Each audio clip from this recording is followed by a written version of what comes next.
Ang katawan mo, templo ng Espiritu Santo. Isang malalim na katotohanang dapat malaman ng bawat mananampalataya.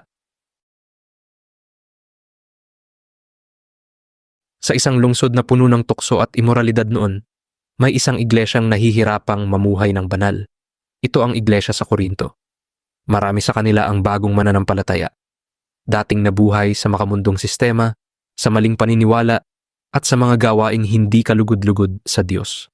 Dito nagsulat si Apostol Pablo upang ituwid ang kanilang pag-unawa. Hindi niya sila sinimulan sa pananakot, hindi rin sa paghatol, kundi sa isang napakalalim na katotohanan. Hindi ba ninyo nalalaman na ang inyong katawan ay templo ng Espiritu Santo?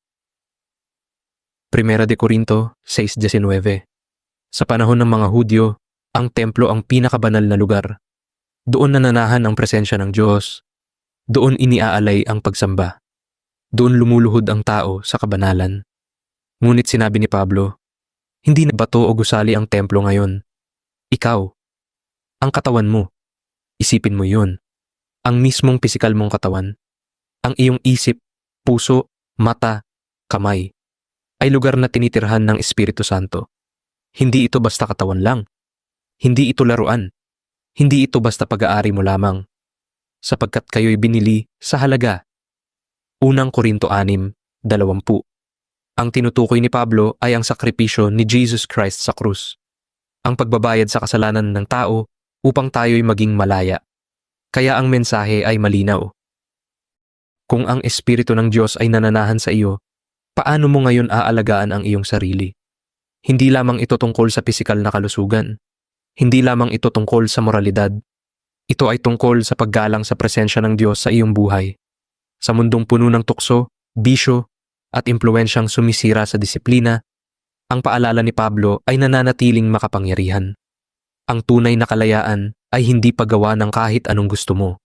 Ang tunay na kalayaan ay ang kakayahang pumili ng tama. Ang katawan ay templo, at ang templo ay banal. Kapag inunawa mo ito, mag-iiba ang paraan mo ng pag-iisip. Mag-iiba ang pagpili mo. Mag-iiba ang direksyon ng buhay mo.